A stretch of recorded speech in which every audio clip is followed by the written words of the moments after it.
Welcome back. I'm Gary Parr. And I'm Christine Williams. You are listening to the midweek version of that Fiber Talk podcast, the twice weekly show for people who stab ground cloth with needle and thread. Wow, we went away from the fine art. Yeah, we don't have any classy guests, so we can just go right back to violence. Oh, I was going to say, did we have a bad week? Not yet. Not yet. Do we have like a publishing deadline this week? Is that what it is? Yes, we do. Ah, yes, we do. Okay, so now the truth comes out. Yeah, it's Monday. Magazines due Thursday morning. Yeah. Okay, now we get it. So, yeah. A little edgy. Mm-hmm. That's okay. Hey. That's okay. Everyone's entitled. Yep. Got to move copy. You know how it is. Yep. So this is the perfect time that you do like background stitches on needlepoint. Yeah. Right? Long borders on things, like things that don't require a lot of, planning or stuff like that. Yep. And that's what I'm doing, as a matter of fact. On the Anasazi song, there you go. I'm weaving thread over long strips of Krynic. And very mindless, very relaxing. It's just rhythmic stitching and no thinking. Yep. I am doing similar. I'm doing a very large areas of background stitching on a needlepoint piece. So there you go. Yep, I know that feeling. Yeah. So, and now I've made a mistake. Okay. Yeah, I made a mistake because I'm doing the Anasazi song by Carol Lake, and it's beautiful, and it really, the woman has talent. There's no one would ever dispute that, and it's just a beautiful piece. But there are three of them. There's song, and then there's spirit, and something else. So you have all the charts that you're gonna stack up. Well, we're Carol Lake's going to be a guest coming up here. Okay. And so I was preparing things for the recording, and I made the mistake of going to her site and looking at the three Anasazi charts. Okay. I'll be buying the other two. Yeah, I have to have all three now. Yeah. I have to have all three. I just have to. So, That's fair. Yep. And then I showed them to Marga, and she said, then you could see, all right, now where can we hang these three? And, So, yeah, I got to stop this. That's okay. I had a similar event. I was on Facebook, and after a while you subscribe to a bunch of different stitching groups, and different people are posting different things. Right. And I happened to come across a Gay Rogers post. Somebody posted Gay Rogers is having an anniversary sale. Yes. And she had done an Elizabeth piece, I guess some time ago, and she did sort of a sequel. So it's an Elizabeth II piece, and it's all sort of Tudor roses and black work and a little bit of cut work in it. And the piece itself isn't going to be released until October, the chart. And I guess it's a chart and a kit.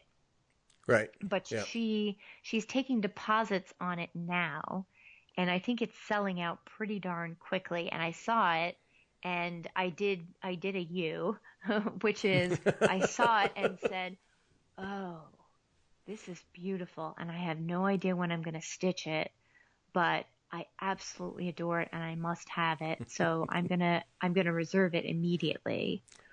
Well, I'll tell you a story about that.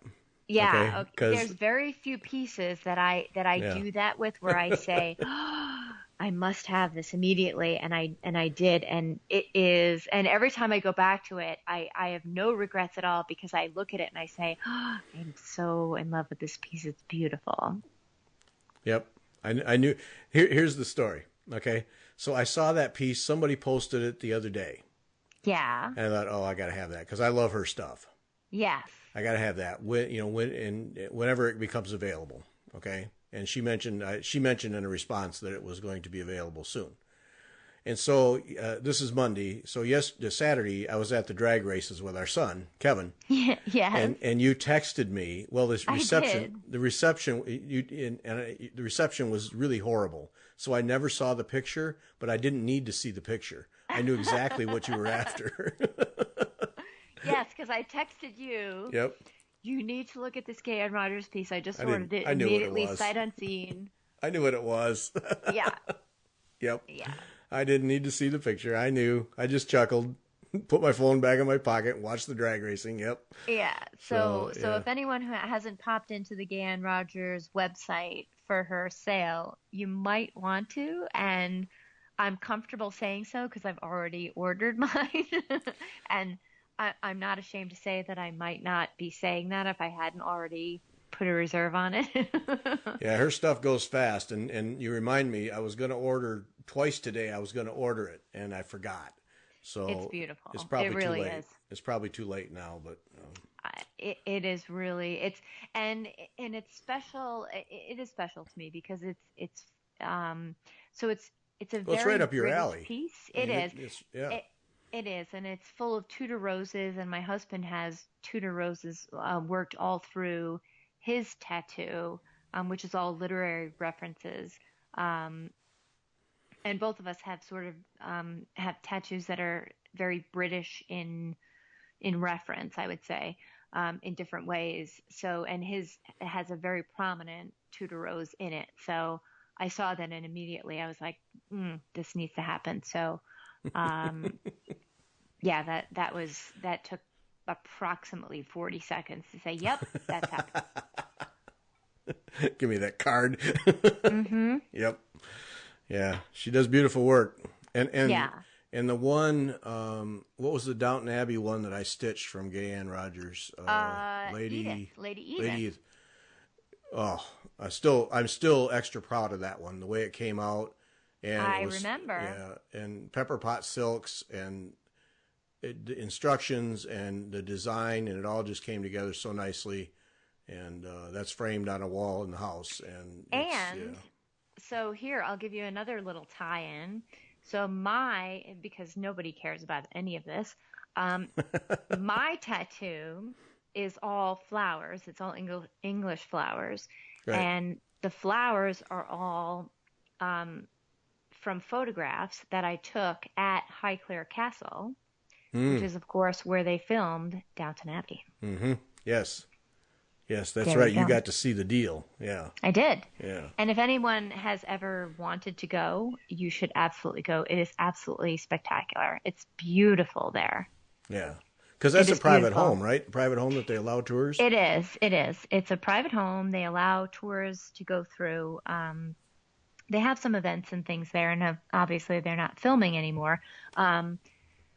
But yeah, it's been a private home for centuries, and they still live there, and it's beautiful.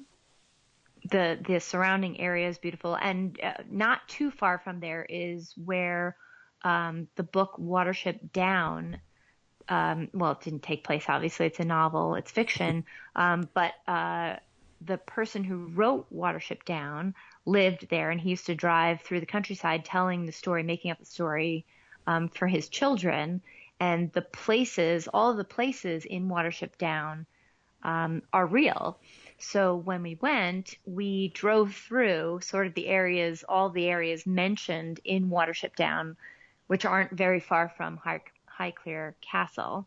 So, and that was a book that was very special to me when I was in 5th and 6th grade about. So it was really kind of neat to sort of drive through that area and see actual Watership Down, and we have pictures from there and the farms and the different places that are mentioned in the book. Because when he was driving his kids around, he would make up stories about the rabbits in the book and all the different places that they lived. So that was kind of neat. So that whole trip was kind of a pretty special trip in a special place. Yep. And that was a little bit of the inspiration of the tattoo that is on my arm. So there you go. Mm-hmm. And so you could buy the Gay Ann Rogers chart and know that there would be no objection from Michael. You had him. Yes. You had him.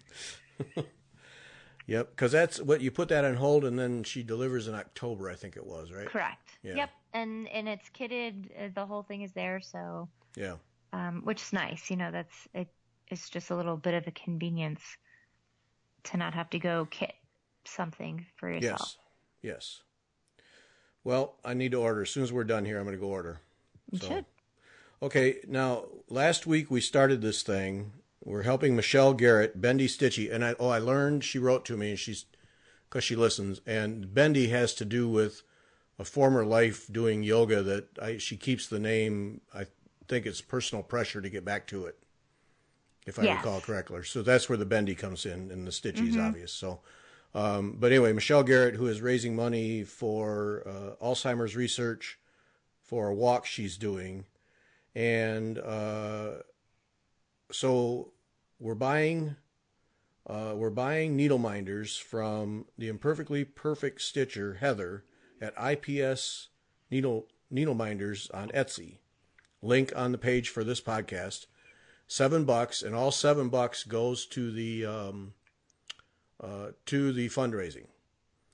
And Heather put up a couple days after last week's podcast that there would be a little delay while she got supplies and made needle minders because, basically, I think because of us. So let's go, folks. Well, yeah. Yeah. Buy more needle minders. $7 a piece. All $7 go. They're on their way. I bought Alzheimer's, and then I bought one of the keys. And was some kind of an insect or butterfly. I don't remember which. But so I bought 3. Oh, they have moths. Yeah, the moths. That's what it was. So I bought 3 needle minders, so $20 worth, and they're on their way. So let's go, folks. Break the bank here. Make Michelle the biggest money raiser by far for this walk. Let's do some serious damage. Yep. Make Heather glue magnets around the clock. All right, Heather, it's a challenge. It's asphyxiated with glue vapors. Wait a minute, I don't know if that's actually benefiting anybody, because if we're helping Alzheimer's, but we're giving Heather a brain injury from glue, I think that's kind of a wash.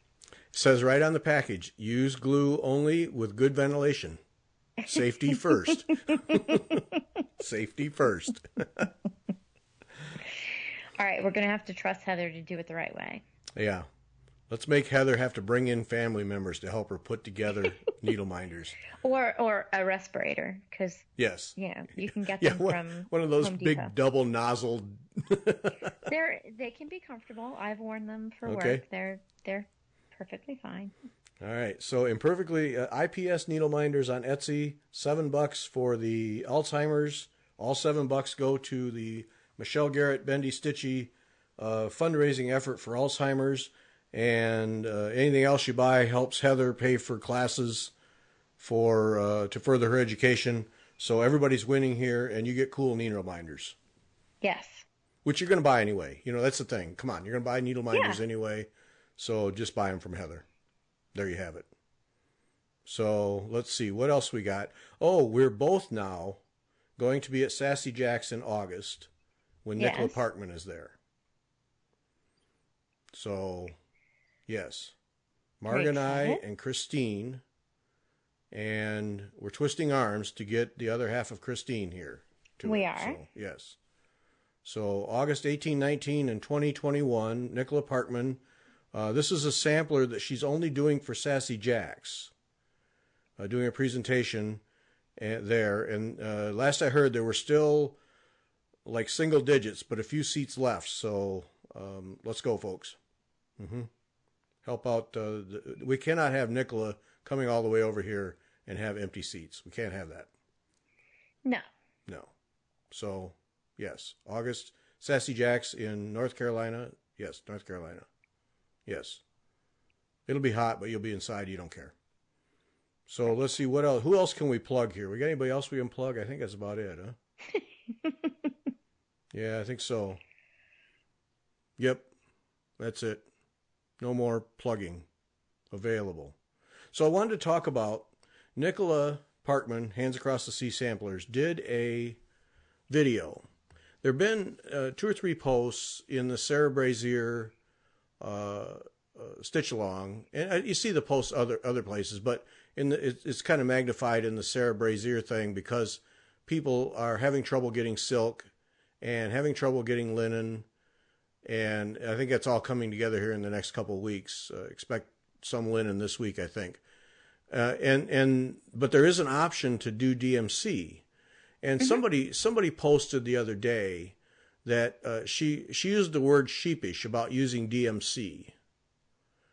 And I was one of the respondents, but don't be, because those DMC colors on Sarah Brazier are vivid and beautiful.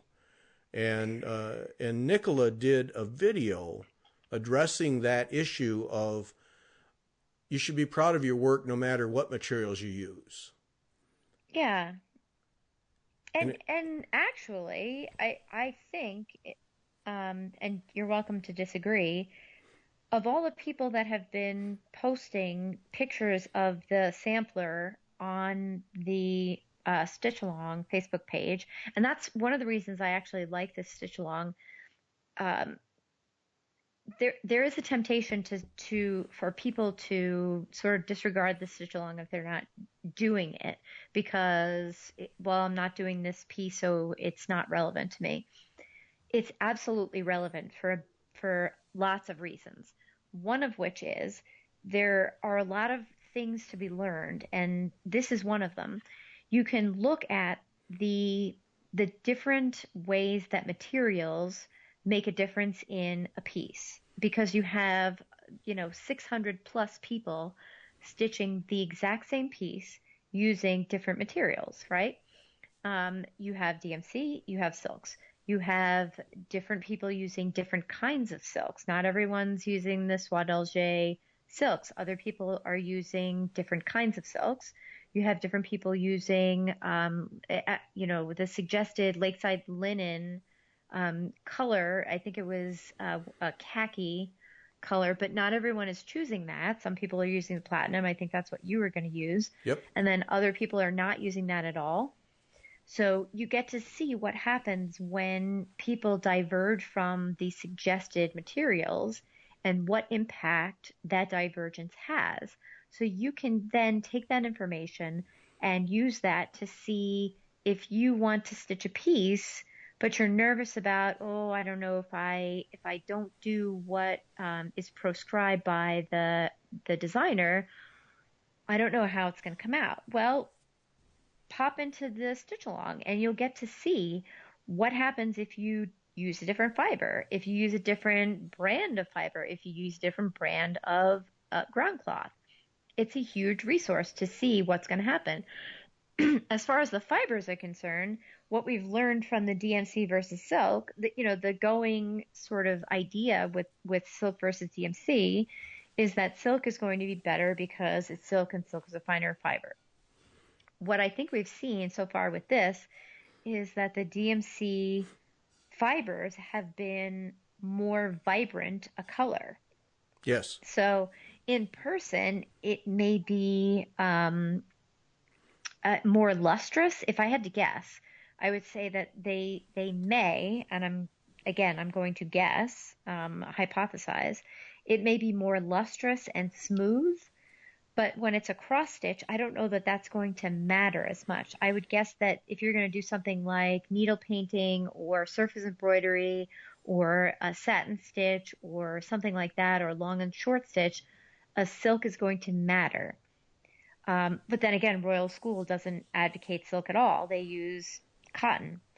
When you're doing cross stitch, I don't think that's going to matter because it's not going to reflect light the same way. What we're seeing here is when people post pictures of the DMC versus the silk, the DMC colors are a lot more bright and people seem to like the results from the DMC better. So I don't think, maybe it's just it's snooty is the wrong word. This idea that because it's silk and silk is harder to get or more expensive, it's better. I think we should discard that idea in this case and just look at the results. So put aside the cost and look at the result and see which looks better to your eye and choose that. Yeah. Does that make sense? Yeah. No, I mean, absolutely. And that's what people have been doing. There's a whole variety of ground cloth that is being used. and DMC, and then several different silk threads that people have chosen and made their own conversions. And everybody, that's the fun thing, is everybody's trying it.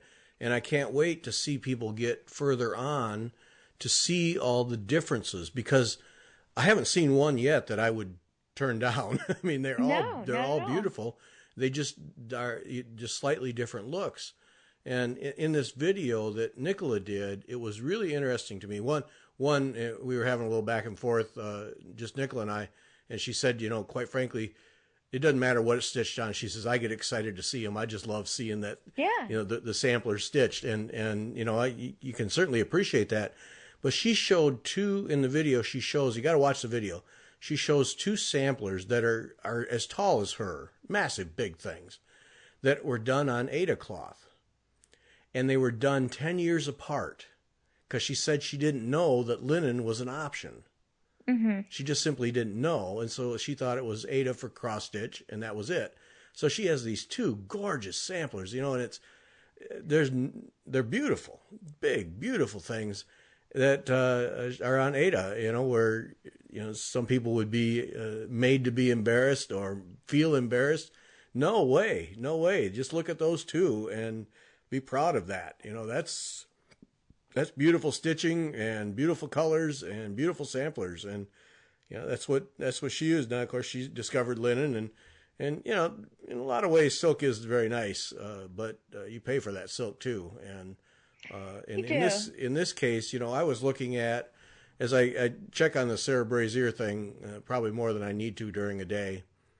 And there were two people who have begun stitching that were standing out for me. It just, every time I look, I click on the picture and blow it up because I want to see it. And I hadn't paid any attention to who they are or where they are or what they were using. And for this podcast, I thought, all right, I'm going to mention their names, and I'm going to mention what ground cloth and what threads they're using. Just because they have just stood out, that just look beautiful, and they've made a lot of progress. Mm-hmm. And so one is Henny Buis, B-U-I-S, and I'm butchering these names. She's from the Netherlands. It turned out they're both from the Netherlands. Okay. And Henny has been making good. She's all the way across the top and starting her way down. She's stitching on off-white 40 count using DMC thread. And then the other is Lise. I'm sure it's Norwegian for Lisa. Lise Vanderberg. And she's from Nijland, N-I-J-L, Nijland in the Netherlands. She's doing it on antique white. And again, she's using DMC. And every time those two post, it's like, wow. Oh, wow. Look at that. And then I compare it to a couple of people. Well, I'm using DMC. Don't tell anybody. No, tell everybody. Yeah. Because it's beautiful.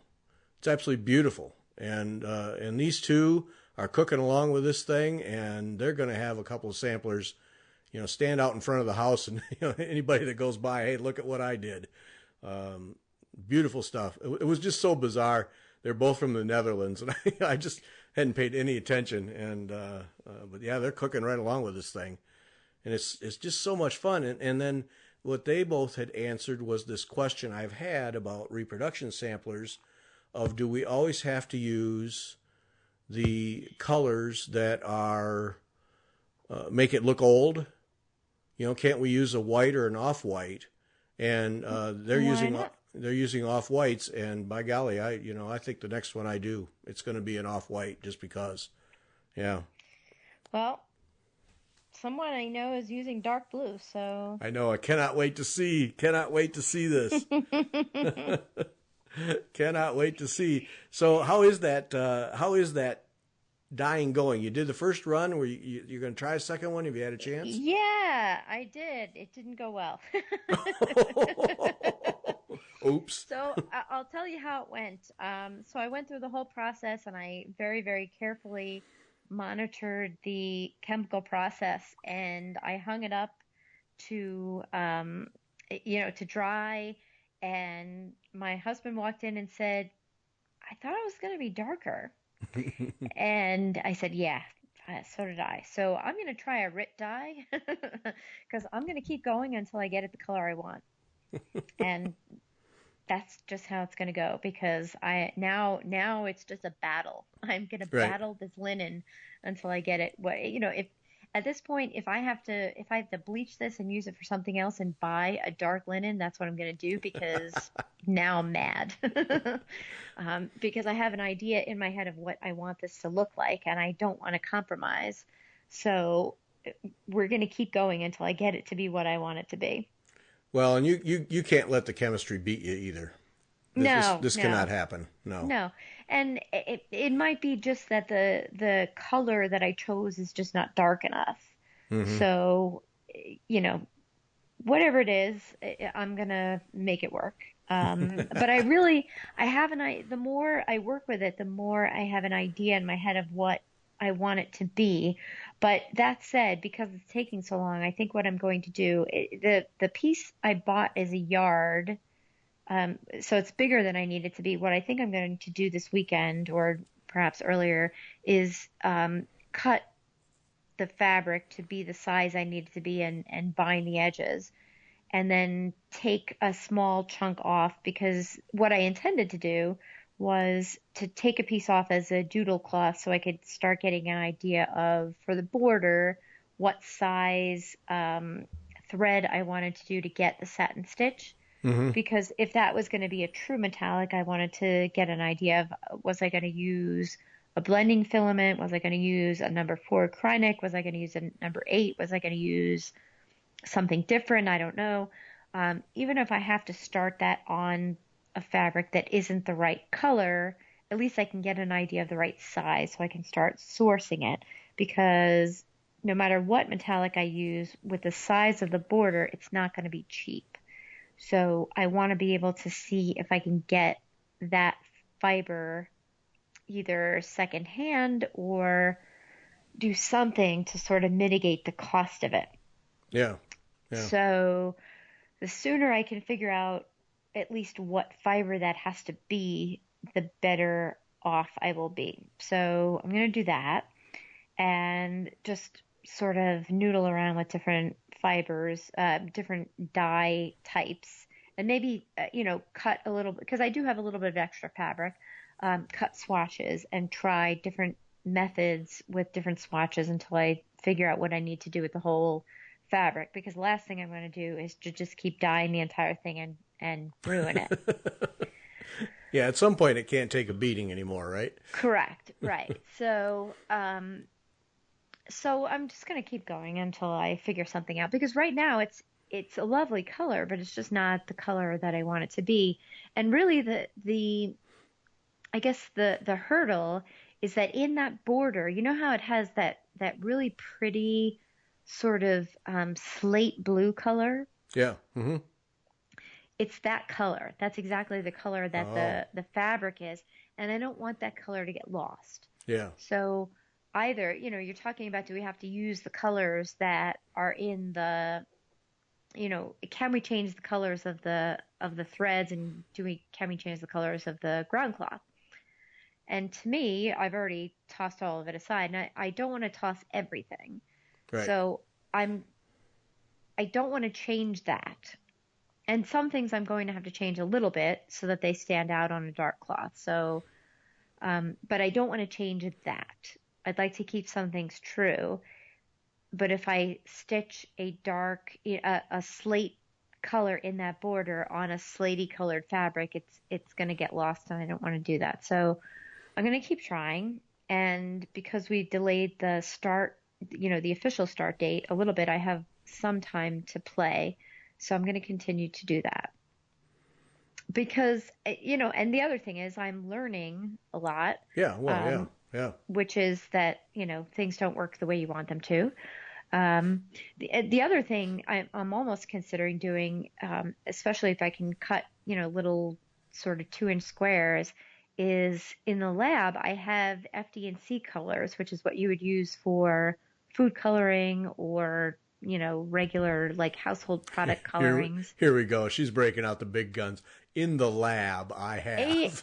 Yeah. Well, and I don't know that these are intended for these, and I don't know that they're color fast. And I work in a natural products company, so we don't use these in any of our products. We only use natural colors, but we have them just as sort of benchmark colors.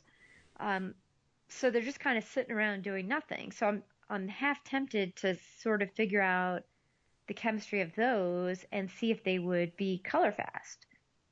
And I have nothing to lose on a 1 inch square Right. piece of linen Right. anyway. So I don't know. I might try them and see if they work. Uh-huh. Here we go. The big guns. Look out. Well, and the only problem with that Erlenmeyer is flasks and well, distillation it's not even columns. that. It's just really dishes, Magnetic stirrers and centrifuge. No, it's Look none out. of those things. It's none of those things. It's squirting some dye into a bowl with some fabric and seeing what happens. The only problem with it, it's not particularly reproducible for anyone other than me. Other than that, well, actually, that's not true because really all they are is food coloring because it's basically what you would get in food coloring that you'd buy in the store. It's just really concentrated. Yep. Because food coloring in the store is just artificial FD&C color. So, I don't know. Hey. It's things I have available to me, and I might try them because I have an end goal in mind, and I'm going to use whatever tools I have available because I don't need to reproduce this again. Yes, correct. Mm-hmm. So it would be nice if I could, but if I get to a point where I can't, I won't. So my next step is RIT dye. I'm just going to go to a craft store and pick up what I can. And if that doesn't work, I'll try other things and we'll see what happens. Now, that's interesting. There's nothing wrong with RIT dye. I mean, that's quality stuff, right? I mean, because sometimes I think it's like, like the average dye in the dyeing world, but that's serious stuff, right? It's my experience with it is that it generally is not as color fast as some other dyes that you would use for things like tie dyeing that you intend to be permanent. So other dyes that I've used tend to be a little bit more color fast and impart a more intense color. And I don't know what it is about this that it's just not doing that. And it may be that I just purchased too light of a color or I'm not, something happened along the way that it's just not working. I don't know. Something isn't working.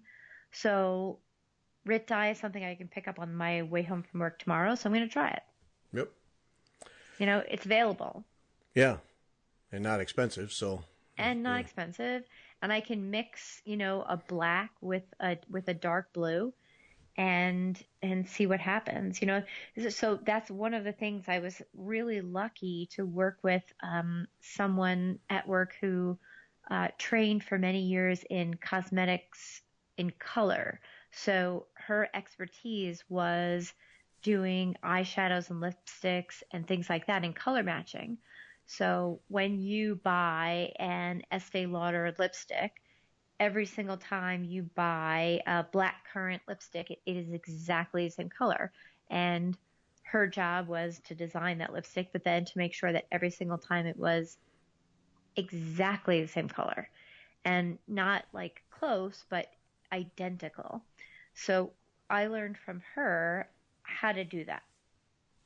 So that is a really, really fine skill. It's not only and really it's something that's learned over years, and it's not only knowing that the colors that you're looking at are not the same, that the two blacks that you're looking at are both not black, and they're not black in different ways, but what it is about them that you can make them the same. So this is not black because it's too blue, and this is not black because it's too green, and what you need to do to correct them. So, and she's funny because she's like, you can, the problem is that then you look at a couch and all three cushions on the couch aren't the same color. Uh-huh. Yeah. Because they're all from different dye lots. So for her to go into a a fabric store or a thread store, she'd look into a bin of DMC floss, and it would be, Yeah. she'd start having a seizure because none of them would be the same, because she's so finely tuned to color, right? So yeah, walks into a furniture store, no one will wait on her. No, I'm not. No, not her. right, exactly. So I have the benefit of a little bit of that training, but not too much. So it doesn't disturb me that much. But the benefit of that is that I can kind of look at things and see a little bit more color than Yeah. I would have without that training. And I'm really, really grateful to her for taking the time to teach me a lot of that. So I'll be able to go into the sort of array of dyes and look at the different colors that they offer and see which ones I need to be able to mix, because a lot of times it's not what you think. Right. Like, you think you want a purple and you need to mix, red and blue, but really what you need to mix are blue and black. Mm-hmm. It's weird things like that. So we're going to try round 3. We'll see what happens. All right. Well, it's a fun ride no matter what. No matter what. Yeah. I have to talk about, and I apologize, I don't write down and remember the names of people who offer this stuff. I mean, I just don't. I'm reading it and I move on, and then the idea sticks with me. But there was somebody posted in one of the Facebook groups the other day, and I've had this experience, or I have this experience when I'm using my scroll frames and you pull it really tight. You always feel like there could be something pulling from the sides to tighten it in the left-right direction. Yes. Which would which is what slate frames offer, is pulling on all sides. And I've wondered many times, how could you pull that off? How could you get left-right tension on a scroll frame? And then the first thing you think is, all right, I'll take some heavy thread, cord, whatever, and thread it through the sides of the linen and wrap it around the support bars on the left and right side. And you think, all right, well, that would work. I could get nice tension left and right. And then take it a step further. All right, now if I have to scroll up, if I'm ready to turn the scrolls to get to fresh area, then you have to undo it all and redo it all again. Yeah. And then if you relax, like usually if I'm not going to stitch for a couple of days, I'll relax the scroll frame so there's no tension on the linen. And it's like, all right, then how much fiddling am I have to do to start to stitch again? Mm-hmm. So to me that idea is functional, but a pain in the butt. Somebody posted the other day a solution that I thought was about as elegant as you can get. And this will require me to go to Joann's, which is going to open up that can of worms again. But they used mitten clips, like for little kids. Yes, I saw that. And Velcro. And clip onto the linen, and then, and this is the way I understood it, then use the Velcro to adjust, to pull tight left and right on the linen to get your tension left and right, and then up and down is the scroll. And I thought that was brilliant and would cost essentially nothing. So I thought that was a good idea. Mm-hmm. Have to give it a try. Now, I'm not sure how you connect the Velcro to the mitten clips, but it can't be too hard. Well, okay. Hold on and help me understand. Where is the Velcro coming in? Because why can't you do the mitten clips, and so clip once on the fabric, swing it around the edge of the scroll frame, and clip it again on the fabric? Well, my understanding was that from the picture was that the Velcro, by having Velcro to wrap around the upright sides, gave you the fine adjustment. So you could clip on either side of the linen and then use the Velcro to pull as tight as you wanted. Okay. And then connect the Velcro, and you could adjust back and forth till you got the linen tight left to right like you want. that seemed a whole lot more usable on a day-to-day basis than lacing it. Yes. So, I don't know, depending on how tall your side pieces are, you'd need 2 or 3, I would think. But because I have Millennium frame, I don't feel like it has to be pulled all that hard left to right, but I sure would like it to have some tension on it. A little bit, yeah. Yeah. So, yeah, I thought it was a good idea.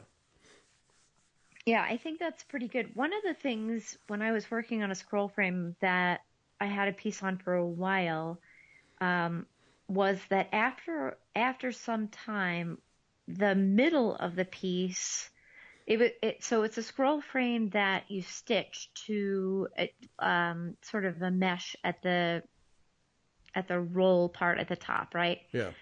So what ended up happening was at the edges, so the middle stayed pretty taut, but the edges started to get a little not as taut.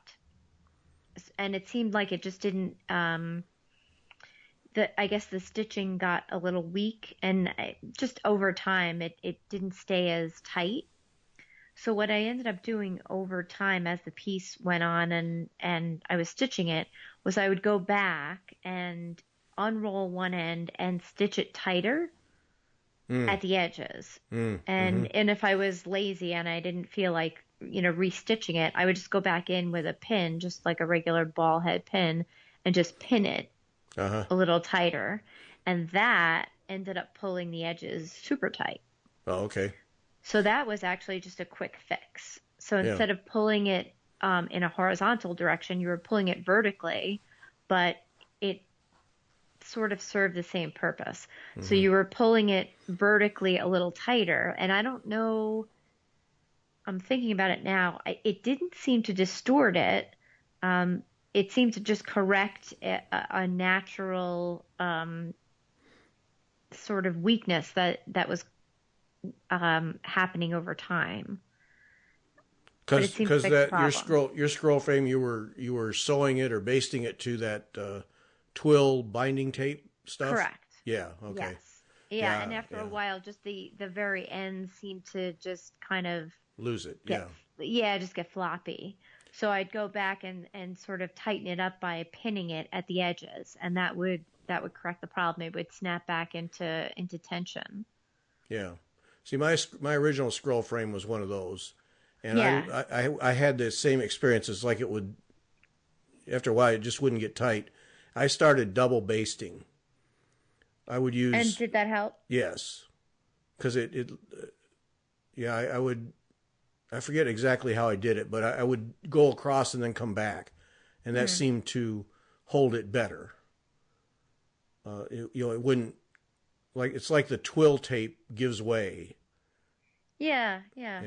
So maybe it just stretches over time, and it's easier to stretch at the edges. I think that's part of it. Yeah, it just stretches. Yeah. So that's what I like about and I'm not going to remember the name, the guy that Vanna uses. I hate that. Anyway, his frames where they're like tacks, and his scroll rods are split in half, and they're tacks in there. So when you close them together, it clamps right down and holds that linen. Mm-hmm. So I like that. Why can't I think of his name? Roller frame. Yeah. Yes. And so he has a really good thing. And then now the Millennium frames, there's a slot that you shove the linen down in, and then you put a dowel through that slot. And then as you pull tight, it pulls the cloth pulls the dowel up toward the opening and wedges it. So then it won't give. Yeah. And so that doesn't give. That's one of the things I like the most about those is it's easier to set up. Because I always hated starting something on the scroll frame and having to baste it on, and I never got it straight. It just seemed like I was always struggling to get it straight, and stitching through that heavy tape. Oh man, it just. Yeah, an upholstery needle might help. Now see that it would now if I thought about these things, see that would. would be a good thing. I didn't. I just used my stitching needle, so hurt my fingers. It was awful. It was just awful. Yeah. All right, we're done. Okie doke. Sunday, Jeannette Douglas of Jeannette Douglas Designs up there in Calgary.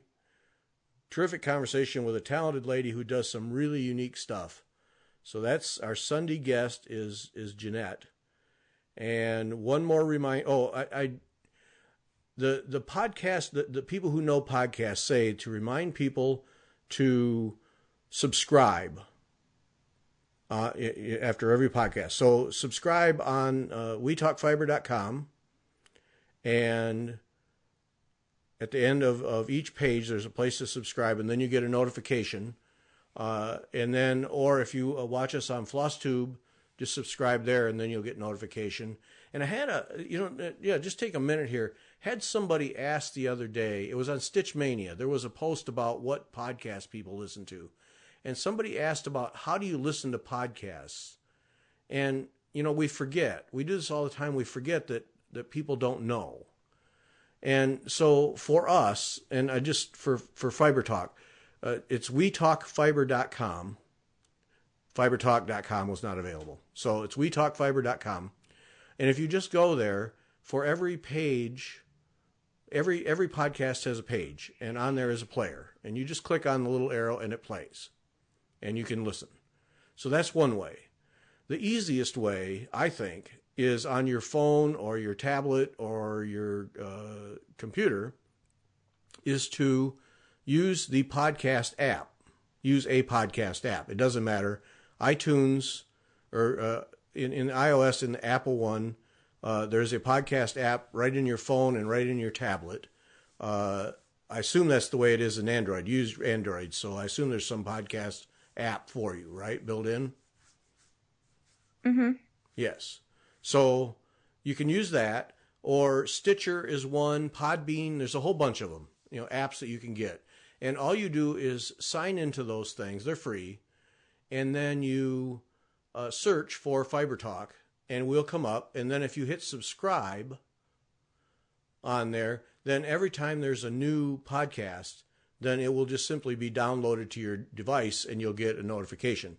So you don't have to do anything. After you set up that first thing and subscribe, then it just automatically comes to your phone or your tablet or whatever. And so that's, to me, that's the easiest way, is then you just feeds. And then, like, for instance, with iTunes, with the Apple podcast app, one of the tricks I've learned is when you listen to a podcast and, like, we're done talking and the music starts, let the music run out. Because if you do, then it will delete it automatically for you. So you won't build up a bunch of podcasts that you've listened to and you wonder why you ran out of space. It'll delete it automatically. So always let it run all the way out, and then you don't have to think about it. And but yeah, it's real easy to listen to podcasts, and there's a ton of them, an absolute ton on just about every subject under the planet, on the planet, under the sun, wherever you are. Just about anything you'd be interested in. Really, really some good stuff. There's a lot of podcasts that people got going and then just kind of quit. And there's some that, some of the top ones, they're big money makers and they keep going. But it's a fun area, and it's a nice thing when you're stitching to listen in the car, especially if you're by yourself. But even when Margaret and I are traveling in the car, we'll put on podcasts, and you want to say something I want to say something to Margaret, we stop it, but we really enjoy listening to them, and it really helps pass the time. If you commute on a train, I listen to podcasts whenever I have to go to Chicago on the train for something. Earbuds in, podcast on, kill the time for me. Thank you. Yep. So, yeah. So that's how you do it if you don't know. And of course, I'm saying this to people who listen to podcasts because they're listening to this, but it's really easy. It really is. And they're all free. You don't have to pay for any of them. So, all right, that's enough now. So, okay. Jeannette Douglas Sunday. We'll be back Wednesday. Thanks for listening. Okay, take care.